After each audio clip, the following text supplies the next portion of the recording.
نبی کریم صلی الله علیه وسلم د نبوت نه پس د پیغمبرۍ میلاوېدو نه پس 10 کاله په مکه شریفه کې ډېر په تکلیف تیر کړل. هم به حضور پاک ته تکلیفونه رسېدل او هم د هغه ملګرو مسلمانانو ته چې نبی علیه السلام د مکې د مشرکانو نه مایوس شو نو طایف ته لاړ او د طایف چې کوم سردارانو هغې انتهایي ظلم وکړ د هغې نه نبي علیه السلام مایوسه راغی. دا 10 کاله په پوره تکلیف کې تیر شو. دا 10 کاله د حضور پاک مبارک ذات سره هم سختۍ وشوې، بیادبۍ وشوې او صحابه سره. نو د حج په موسم کې به د بهر نه خلک راتلل حج له په هغه زمانه کې. نو رسول الله مبارک دا سوچ وکړو چې راشه چې د حج په موسم کې د بهر نه کم خلک راځي دی له به د ایمان دعوت ورکم که چې د خدای دا مسلمانان کی. لیکن د مکې مشرکانو کافرانو تم دا پته وه چیرې مونږ خو په خپله د دشمنان یونې پرېږدو.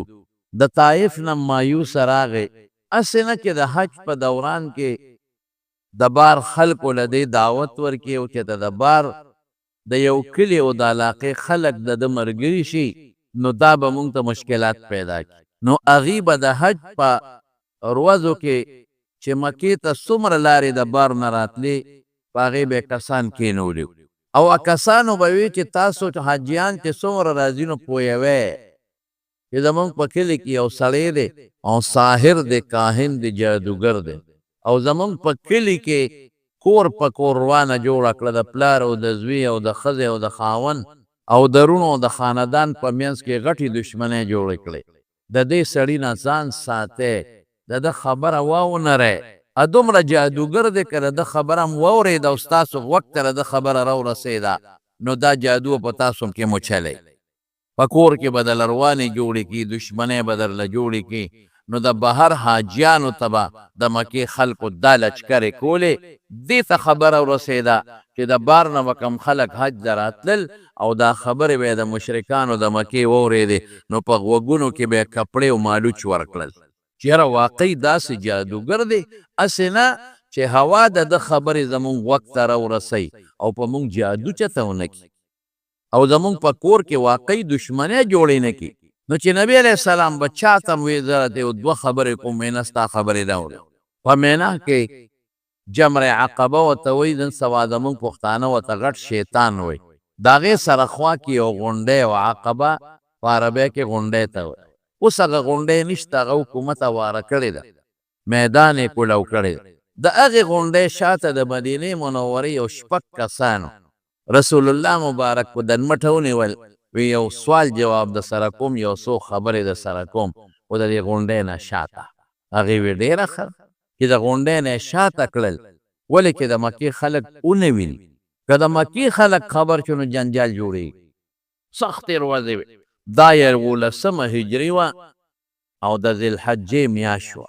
دا 11 د نبوت او د پیغمبر د کال او د ذوالحجې د حج میاشت وه چې د هغه غونډۍ نه یې شاته کړل. نو رسول الله مبارک دعوت وله ورکړ، وی د خدای رسول دی، زما نوم محمد دی صلی الله علیه وسلم، د پلار نوم مې عبدالله دی. 10 کاله وشو چې ما له خدای پیغمبري را کړې ده او ما له د خدای فرشته راځي او د الله احکامات راته وایي او د الله کتاب قرآن شریف او دې خلکو ته ښیم او زما صرف یوه خبره ما ته الله ویلې ادا ده چې یو خدای به منې او شریک به وله نه منه. د آخرت ورځ به منې او د آخرت د ورځې نه پس یو د خوشحالۍ ځای د جنت چې څوک د خدای تابعداري وکړي هلته به ځي، او بیا د غمونو او د عذابونو ځای دوزخ چې څوک د الله تابعداري ونه کړي نو دغه دوزخ ته به ځي. نو یو الله منل، ما د خدای رسول منل، دغه د آخرت ورځ جنت او دوزخ منل. هغې چې د حضور پاک خبرې واورېدې نو هغوی ذهن ته د پیغمبر علیه السلام پیغمبرۍ او د هغې تصدیق پرېوته. او ولې؟ ځکه مدینه شریفه کې یهودیان اوسېدل.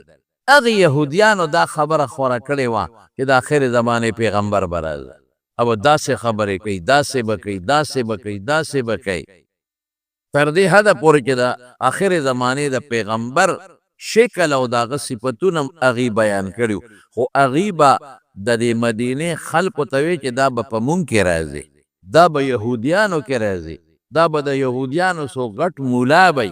نو د مدینې د خلکو د یهودیانو نه د پیغمبر علیه السلام صفتونه اورېدلي نو چې دلته د حضور پاک خبرې م اورېدې او د پیغمبر علیه السلام صفتونه یې واورېدل، یو بل ته یې ویل لکه هغه یهودیان چې مونږ ته وایي چې د آخر زمانې پیغمبر به راځي او خو دا معلومېږي هغه صفتونه خو په ده کې پراته دي، هغه چې هغوی کومې خبرې کوي خو ده مونږ ته بیان کړئ.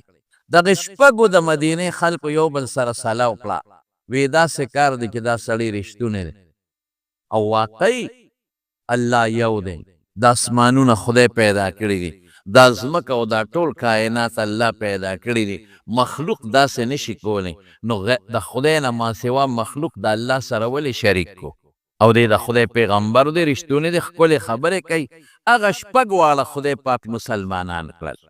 نبی علیه السلام ورته وفرمایل ګورې دلته غږ ونه کې، ځکه د مکې خلک زما سخت دشمنان دي نو تاسو سره به جنجال جوړ کی، بس دلته په خولې لاس کېدی او زه مدینې منورې ته او زما دا دعوت خلکو ته ورسوی، بس دا یو څو خبرې خلکو ته ورسوی چې الله یو د شریک نه لري. په تاسو په کور کې بوتان نیکانو نم جوړ کړي غورځوی ماتې کې روکې کې په خپل لاس بوت جوړ کې او هغې ته سجدې کوی، هغه به تاسو له زوی درکوي، هغه به تاسو له خیر درکوي. دا کوم ځای کیدی شي؟ هغې لاړل او بیا آینده کال ځان سره نور ملګري راولی او دا د دې غونډۍ شاته دا پټ ځای دې کې به یو بل سره ملاقات کوو. شپږ کسه خدای د مدینې مسلمانان کړل چې هغې لاړل نو هغې هغه د رسول الله صلی الله علیه وسلم پیغام په مدینه منوره کې روان کړ. آینده کال یې ځان سره نور ملګري م راوستل، ټول 12 کسان شو. دا 12م د پیغمبر علیه السلام د پیغمبرۍ کالو او حقه د ذیالحجې د حج میاشت شوه. نبی علیه السلام د هغه خپلې وعدې مطابق رالل، څه پکې زاړو څه نوې مجموعه 12 کسانو. نبی علیه السلام هغې له د ایمان دعوت ورکړ، هغه هم خدای پاک مسلمانان کړل. حضور پاک هغې ته هم دا خبره وکړه، وی دلته درنه څوک خبر نشي، ځئ مدینې ته او خپل کلي کې دا پیغام زما وچلوئ او آینده کال ځان سره نور ملګري م د حج په بانه راولئ او د دې غونډۍ شاته به موږ تاسو سره ملاقات کوو. دوی لاړل په مدینه منوره کې د ایمان دعوت وچلو. راتلونکي کال 15 کسان رالل، 3 سړي او 2 ښځې او د هغې غونډۍ څوک 2 یادوي د هغې غونډۍ شاته د حضور پاک مبارک سره هغوی بیعت وکړ. نبی علیه السلام دعوت د ایمان ورکړ، هغه 15 خدای پاک ټول مسلمانان کړ، ډېر کسان. نبی علیه السلام ورته وی ګورې یو خبره درته کوم. هغوی پیغمبر مبارک له دعوت ورکوي ته مدینې ته راځه. مدینې منورې فضا ډېره مزېداره ده. دلته په مکه کې د خلک دشمنان دي او په مدینه کې به څوک دشمن ني، مونږ به دې مدد کوو. ملګرو ته هم دلته تکلیفونه دي، مدینې ته راځئ ملګري به دې په امن. رسول الله مبارک پته وفرمایل زما یو څو شرطونه دي، یو خو دغه دی چې د الله نه ما سوا بل خدای نشته، بل شریک به الله له به شریک نه لګوي، وی دا شرط منظور. دویم زه د خدای رسول او پیغمبر د الله احکامات به تاسو ته در رسوم او د الله کتاب قرآن چې راځي به در رسوم ابه منې، دا منظور. بل د آخرت ورځ به منې، د حساب کتاب او جنت دوزخ به منې، بلکل دا شرط منظور. بل شرط دا دی چې زناکارۍ به نه کوې او غلا به نه کوې. ګوره څومره ښکلې خبره ده، د خور لور حیا به نه هلې د پردی لور او د پردی خور. پردی لور خور ته به داسې ګورې لکه د خپل لور او د خپلې خور په نظر باندې. دا خو ډېره ښه خبره ده، دا شرط منظور. ویلونه به جمدی نه ښخوئ، دا خو ستاسو بچی دي، رزق به خدای ورکوي. پیغور که تاسو له څوک درکوي ولې به درکوي؟ دا خو د هر چا لور پیدا کېږي. وی دا شرط منظور. وی ښه ګورې یو خبره درته کوم، وی چې ما سره بیعت وکړو ما مدینې ته بوځئ، وی د دې مطلب دا دی چې ستاسو به د ټولو عرب او عجمو سره ګورې دشمني راځي، ځکه زما به عرب هم دشمنان کېږي او عجم هم دشمنان دي، زما ملګرتیا به کوې. دا کار کولی شئ؟ هغې په سینه لاس کېښود، او حضور پاک ته ډیر په بینا او په محبت او په بهادرۍ دا خبر وکړه وی دا الله رسوله زمون وجود زمون بچی زمون مال ټول تا نه قربان دا فکر مکو بالکل طالب مونږ لاس تر کو تا بوزو الا به تا ته څوک ځان را نږدې کوي را رسي به چې زمونږ د سرونو نه ورتېر شي او زمونږ د بچو زمونږ د ښځو د سرونو نه ورتېر شي چې ستا چا سره صلحی زمونږ به صلحی چې ستا چا سره دشمني زمونږ به دشمني حضرت عباس رضی الله عنه په دغه موقع باندې ولاړو دغه وخت کې دی لا مسلمان شوی نو بعضې وایي پټ مسلمان او ښکاره اعلان یې نو کړی خو خیر ښکاره لا د ایمان اعلان یې نو کړی خو د پیغمبر مبارک ترو نو هغه د مدینې خلکو ته وی د مدینې خلکو زما دا ارواره مه بوځئ ګورئ دلته په مکه کې خو د بلا دشمنان دي او سخت د سر دشمنان دي خو دلته قوم شته مضبوط قوم دی قبیله ده تربورانې دي دته څوک څه نشي ویل په قوم مضبوط دی نو که تاسو مدینې ته بوته او دته چا ضرر ورسو بیا به سي تاسو نه به تپوس کوم چې دا تاسو دا دوو یا کسان یا دا پنځه یا تاسو نه به تپوس کوم هغې ورته وی عباس ته دې خلاص ته دې بم ته پرېږده بس دته به څوک کوټې تکلیف نه رسوي او که دته تکلیف ورسېد نو د ده د تکلیف نه پس داسې فرض کړه لکه زمونږ ټول چې مړه یو حضور پاک له دعوت ورکړه نبی علیه السلام ورته وی زه به موقع ته ګورم او د موقع په مناسبت به درځم او اوس تاسو سره زه یو څو مسلمانان ملګري کوم دا ځان سره بوځئ دوی به خلکو ته دین او اسلام وښیي او چې زما کم ملګري دلته تنګي او هجرت کوي مدینې ته به درلېږم د هغوی ته حفاظت کوئ وی ډېره ښه ده پټ د غونډۍ شاته دا خبرې وشوې او دا خلک مدینې ته روان شو چې مدینې منورې ته دوی روان شو حضور پاک ورسره مصعب ابن عمر رضی الله عنه ملګري عبدالله ابن ام مکتوم رضی الله عنه په دواړو سترګو نابینا صحابي خو خشته اواز یو د پیغمبر علیه السلام په مؤذنینو کې یو دیم بلال مؤذن او دیم مؤذن او بانګ به وي ښکلی اواز یو نو دی یې ورسره ولېږه چې دی به خلکو ته قرآن اورئ او څه صحابه ورسره نور هم ملګري کړل او پیغمبر مبارک ورته ځای په خپله وښو یو کس پکې و اسعد ابن زراره رضی الله عنه وی داسې وکړئ چې په مدینه کې د دې اسعد ابن زراره کور به ستاسو مدرسه هلته راغونډېږئ هلته میټینګونه کوئ هلته خپل منځونه کوئ او چې دا ما در سره کم صحابه ولېږل نو دوی به هلته ډېری او خلکو ته به قرآن او دین ښایي دوی رخصت شو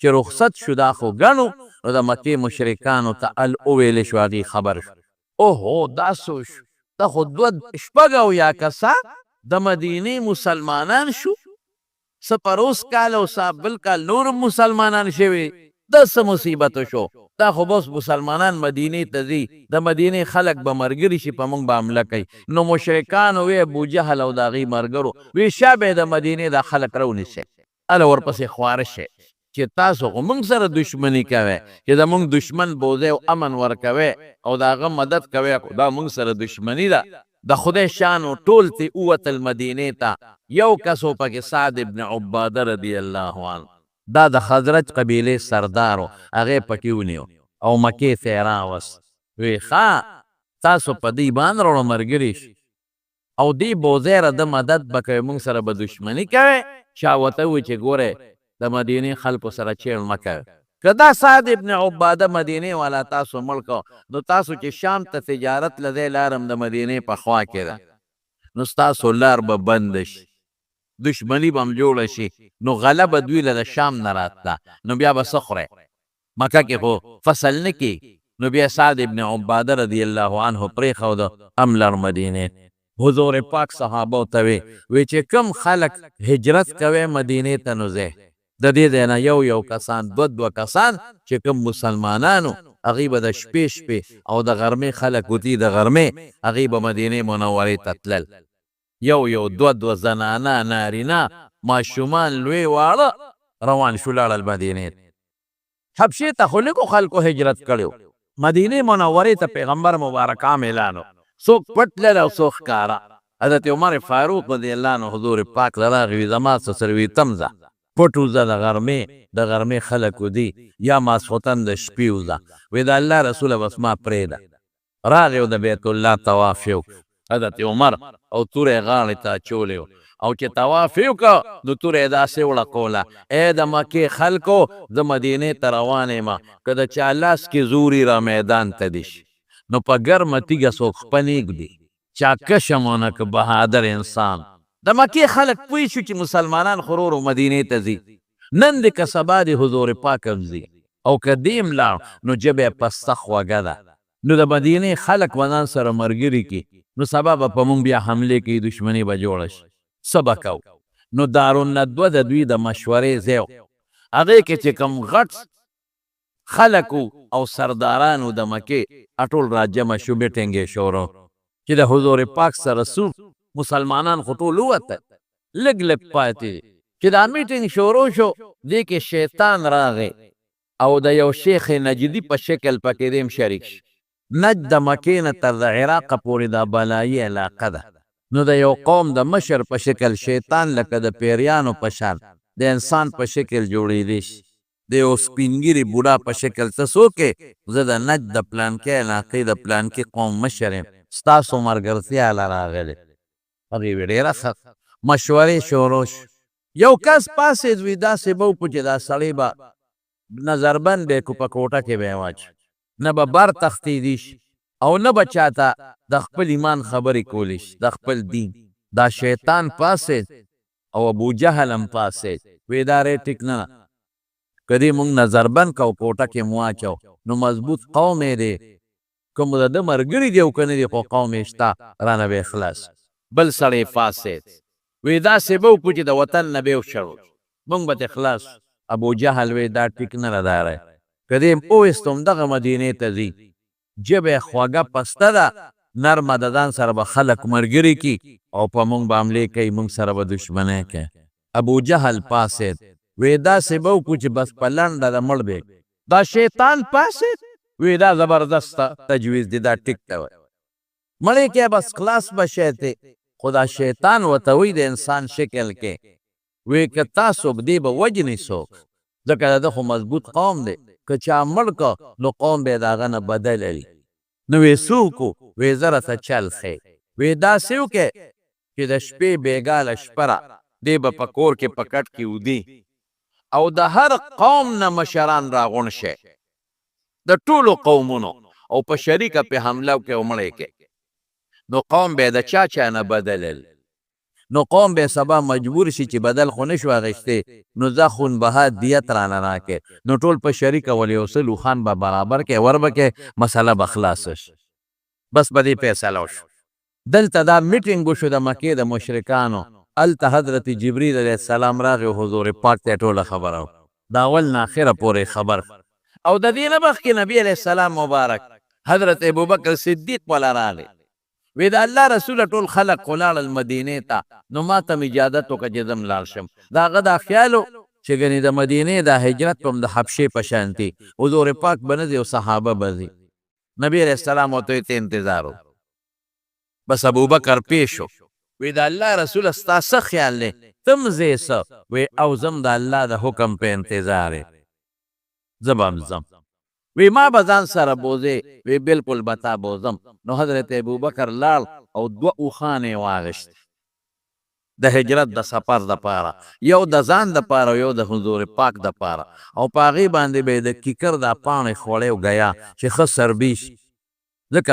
400 کیلومیټره مزل دی او په سختو شاړو ځمکو کې دی او د هجرت سفر چې په کومه لاره شوی دی ډېره خطرناکه لاره وه هغه نوره مبده وه د هغې نه څه 500 کیلومیټره مزل جوړېده نو حضور پاک ته وی چې بیا نبی علیه السلام به ده کره ډېر ته راته حضرت عایشه صدیقه فرمایي وی پیغمبر علیه السلام به روزانه سهار او ماښام مونږ کره راته نبی علیه السلام ته ابوبکر صدیق ووی وی د الله رسوله 2 اوښانې مې اخېستې ښه مضبوطې تکړه او ښې سربومه یو ستا شوه او یو زما رسول الله مبارک او فرمایل اما بغیر ثمن فلا وی دا یو زما شو خو ګورې بې پیسو یې نه علم چې څه پیسې تا ورکړي دي ابه در کوم.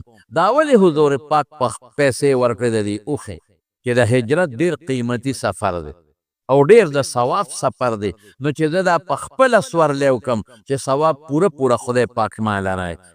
وی ډېره ښه دا هغه اوښه وه قصوه چې رسول الله مبارک ټول عمر په دې سورلي کړی، او دا هغه اوښه وه چې کله به وحی نازله شوه نو بل څاروی به نه شو ټینګېدی، ابه کېناسته او دا قصوه به نه کېناستېدل. دا قیمتي اوښه وه. په لاره چې به تله د نورو څاروونه به مخکې تله، چته رستو نه پاتې شوی. وی بس انتظار کوه چې دلته د مکې مشرکانو میټینګ وکړه. هلته جبریل علیه السلام ډال حضور پاک ته اطلاع ورکړه، وی بېګاله به د مکې مشرکان راځي او ستا په کور به حمله کوي. وی څوکم؟ وی فکر مه کوه زه به راته چل ښیم.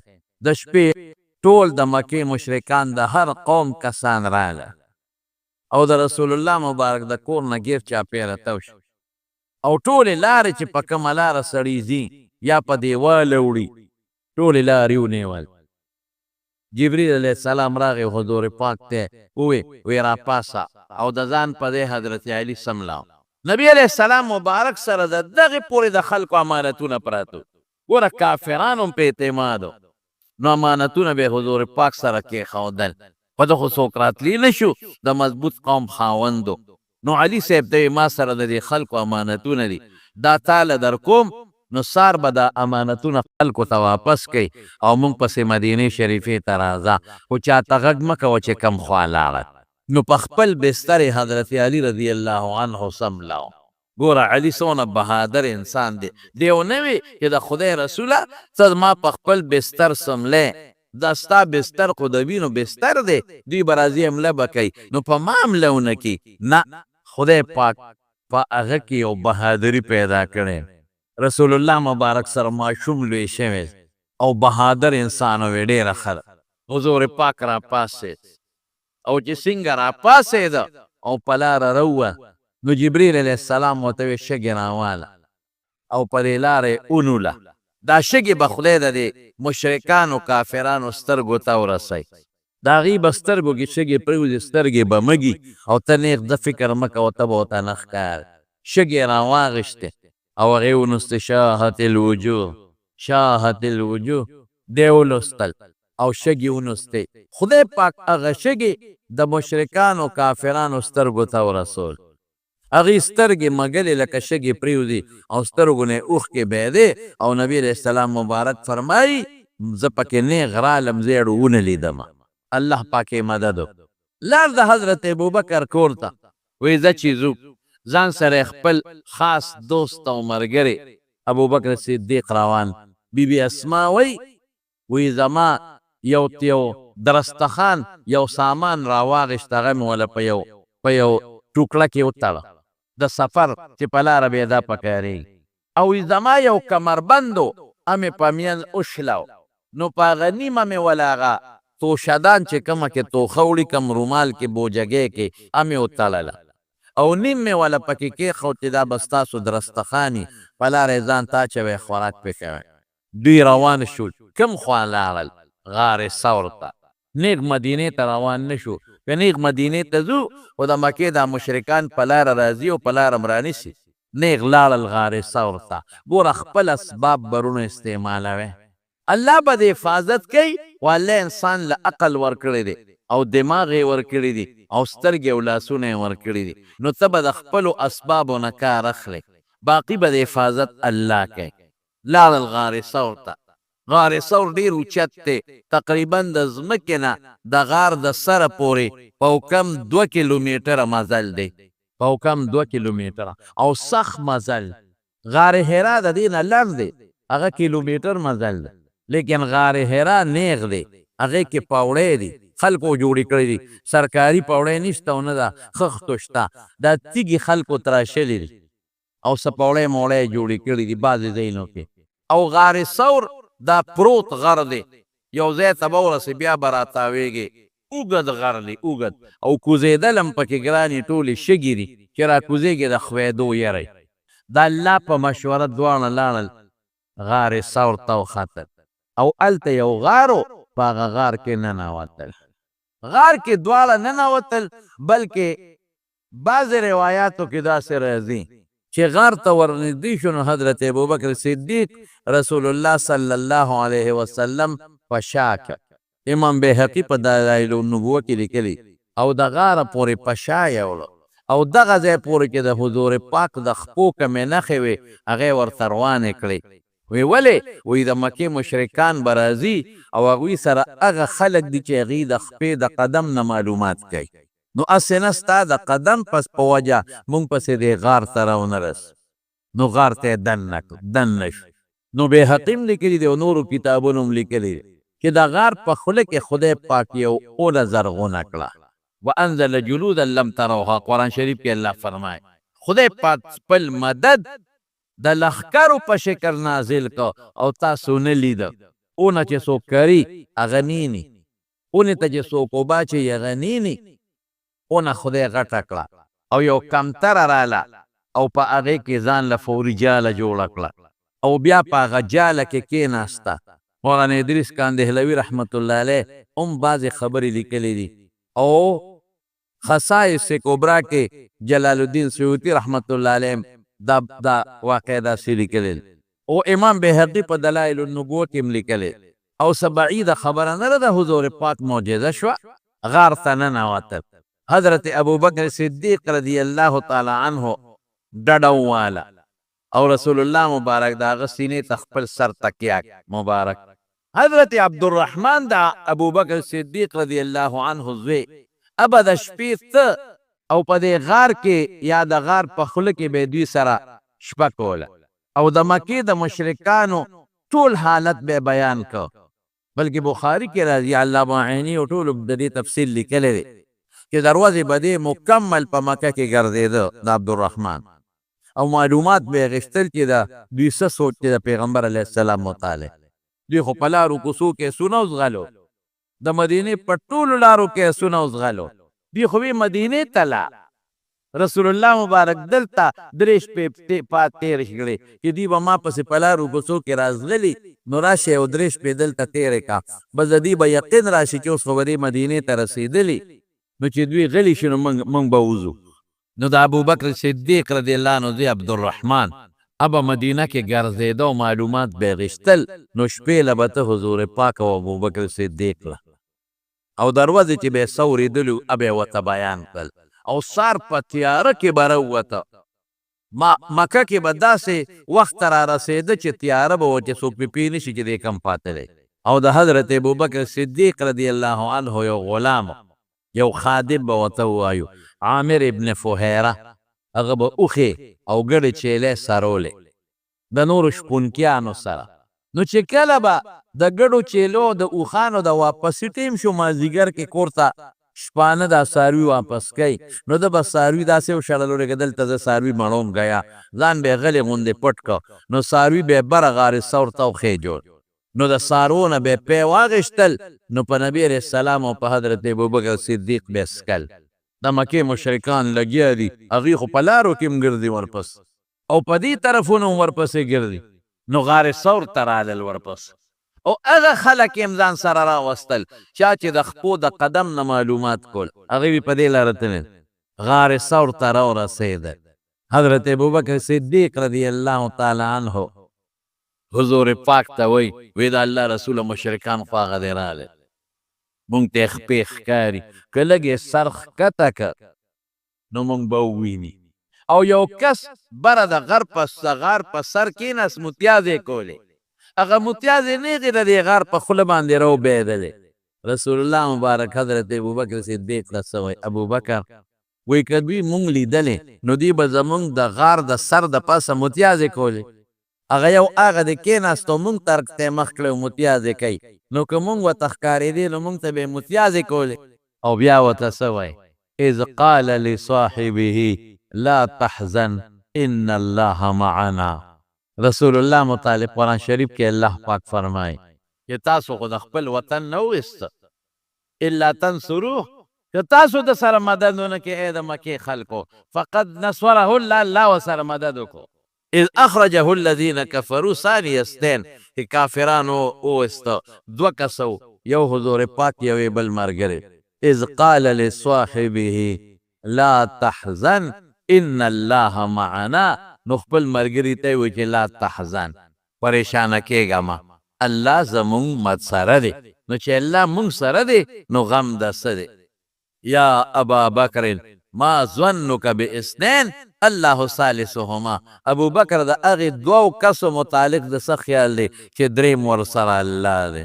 عبدالرحمن بابا وی کنه، وی چې الله در سره مل نوي رحمانه، که الله در سره من نوي رحمانه، که لښکرې در سره وي یک تنهایی، او چې الله دې مدد کوي، قسم دی که څوک دې خپې ته مو ګوري، د الله مدد قیمتي شی دی، د الله نصرت دا قیمتي شی دی چې غواړئ ورونو د خدای مدد غواړئ.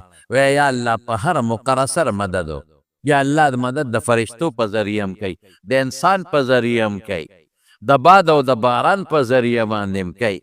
یو موقع باندې حضور پاک فرمایل وی چې څوک در سره جنګ وکړي او تا ورته خیرې وکړې نو تا خو خپل بدل واغېسته، مه کوه خیرې چاته، دا ته خپل بدل لیسته، هغه دغه وسو ستا دا خیرو وستې ما ته یې پرېږده. اوهو چې الله ته دې ظالم پرېښوده نو د الله د څپېړې برابر څوک څپېړه نشي چلول.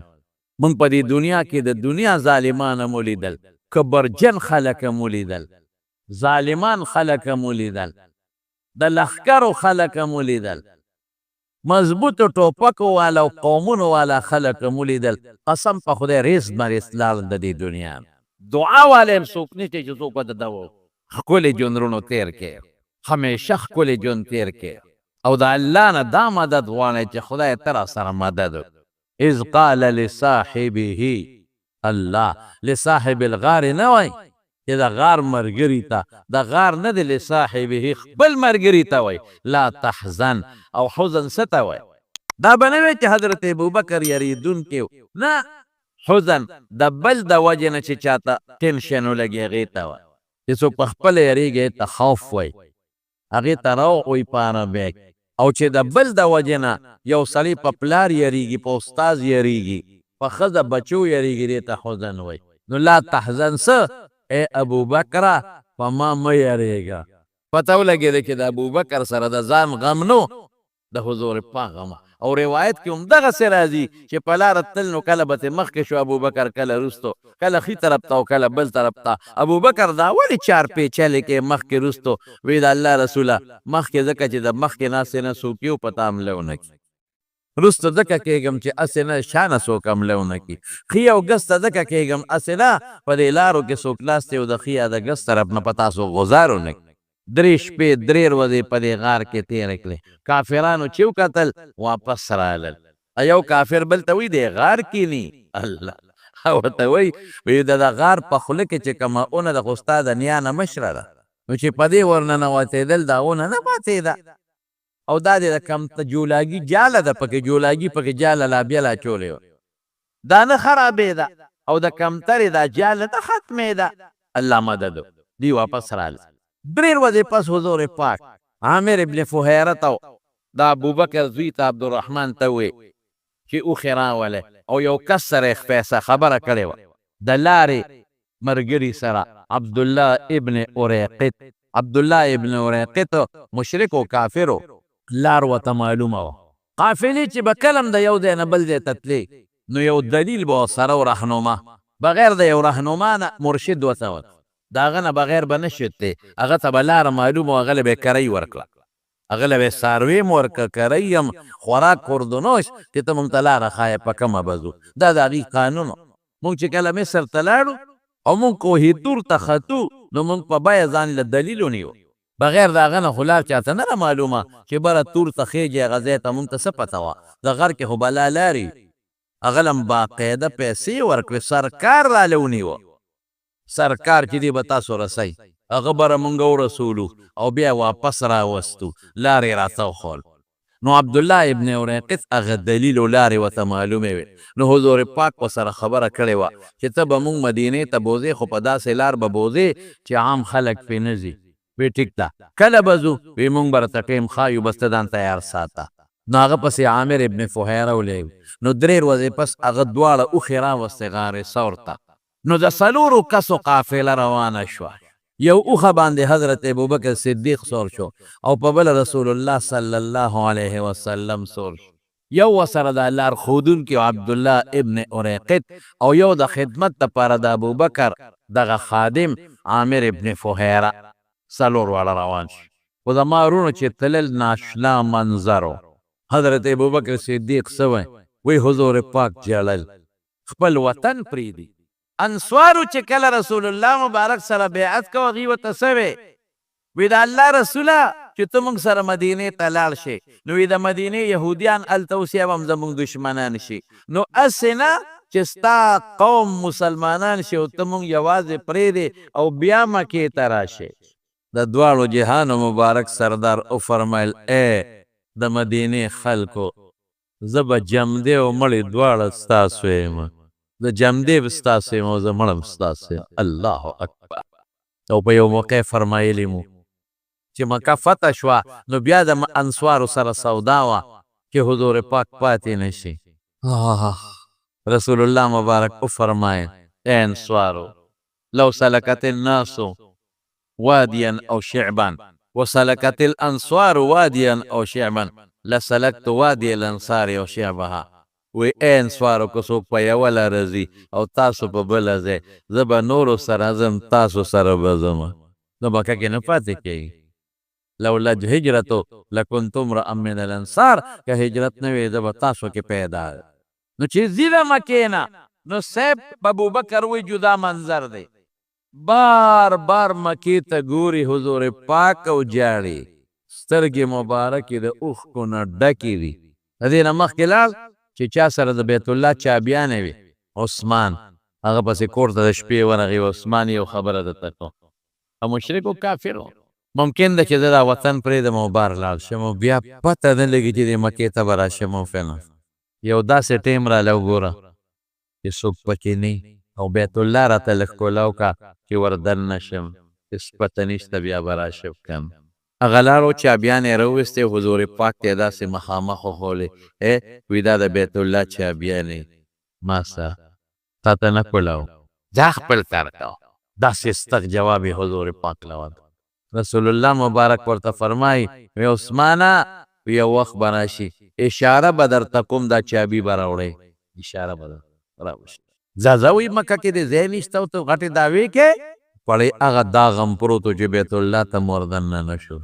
او چې ځي نو بار بار ګوري مکې شریفې ته. ما احبک الی من بلده ای مکې څه مې خوښی نو آها بیت الله دې پکې د پلار نیکه کور یې دې پکې د نیو نیکه کور یې دی زمزم دې پکې صفا او مروه ده پکې خلپوس یې پکې کړي دي او 53 کال یې پکې ژوند تېر کړی دی. 53 سال 53 کال. دې میاشت کې چې دا کومه میاشت روانه ده د سفر د دې میاشت په 26 تاریخ څوک 20 هم یادوي په 26 تاریخ رسول الله مبارک دا مکې مکرمې نه و. دا میاشت دا اوس یې سفر میاشت روانه ده تاسو خلک ورته د چورې میاشت وایه. د دې میاشت په 26 د مکې وه. ما احبک الی من بلده څه مې خوښی ای مکې لولا ان قومک اخرجونی ما سکنت غیرک. ستا قوم زه نه وې ایستی ما به ستا نه بار ژوند نه وې تېر کړی. ستا قوم مې وباسي نو حضور پاک به ژړل سترګو کې کرکنډې اوښې بیږي او بار بار شاته ګوري. ژړل او بار بار شاته ګوري. ژړل او بار بار شاته ګوري. مکې څه مې خوښی مکې ستا قوم مې وباسي که نه وې ایستی ما به بار ستا نه ژوند نه وې تېر کړی. څوک هم ابوبکر صدیق مې الله رسوله بس چې څه الله ته منظور یې به کېږي. جبریل راځي او دا آیت راوړي والذي فرض علیک القرآن لرادک الی معاد. کم الله چې پتا قرآن فرض کړی دی اب دې واپس راولي که خیری فکر مه کوه واپس به دا قافله د مدینې منورې په طرف روانه شي. نو باقي خبره به انشاءالله تاسو ته راتلونکي جمعه کې وکړم انشاءالله العظیم.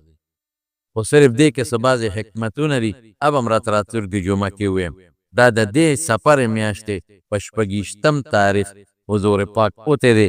نو په دې مناسبت د هجرت د حضور پاک دا واقع تاسو ته ما شروع کړه او د دې چې کم ضروري مقصدونه او حکمتونه دي صرف قصه درته نه کوم نو به راته آینده جمعه کې وکړم. دعا وکړئ یا الله په موږ رحم و کرم وکړي. خدای ته هم د فتنو او آفتونو نه په امن کې وسات. الله روغ صحتونه هم نصیب. ډېر دوستان دي او بیماران دي، دعا ورته وکړئ چې الله شفا نصیب کړي. بعضې ملګرو ټلیفونونه کړي دي، بعضې راغلي دي، بعضې بیماران دي، الله روغ صحتونه او شفا ورکړي. یا الله که څوک زموږ یو ملګری دی د چارسدی بلې محمود حاجي صاحب دا هغه زوی دی او د فیض محمد صاحب د چارسدی اخبار والا د هغې زوم دی. اکسیډنټ یې کړی دی، غریب نه خپه پرې کړې ده، اوس په هسپتال کې پروت دی، ډېر په کشمکش کې دی. خدای د اخلاص نه ورته دعا وکړه چې الله وله روغ صحت ورکړي، الله وله شفا ورکړي. دا تکلیف وله الله د دنیا او د آخر د ګټو ذریعه وګرځوي او د نورو تکلیفونو نه خدای پاک وساتي. رب العالمین وله شفا ورکړي، الله شفا ورکړي، الله شفا ورکړي. نور هم بعضې دوستان دي په هسپتالونو کې پراته دي، دعا وکړئ چې الله شفا ورکړي. یو بل زمونږ مولوي صاحب شاه مقصود مولوي صاحب د لورې اپریشن دی نن، هغې ته هم دعا وکړئ چې الله روغ صحت او شفا ورکړي. بعضې نور ملګري هسپتالونو کې پراته دي، زموږ ماجي ته هم دعا وکړئ چې الله وله روغ صحت ورکړي، شفا. چې څومره بیماران دي الله صحتونه ورکړي او الله شفا ورکړي. زموږ یو بل ملګری شهزاد د دریم اکسیډنټ دی چې غریب کوي، ابل اوس بیا اکسیډنټ کړی، دعا وکړئ چې الله وله روغ صحت ورکړي، الله حفاظت نصیب کړي. او زموږ نیازلي عمرې له روان دی، ده ته هم دعا وکړئ چې الله په خیر او عافیت ورسوي. هلکه ټول جمع ته به دعا کوې ګورې ښه ټولو ته، ټول د خدای پاک بیت الله له بوتلې کې. الله که څوک قرضداري قرضونه اخلاص کړي، الله چاته چې څه مشکلات او پریشانۍ وي په خوشحالو یې بدله کړي. خدای د چا په کورونو کې غمونه یې په خوشحالو بدل کړي.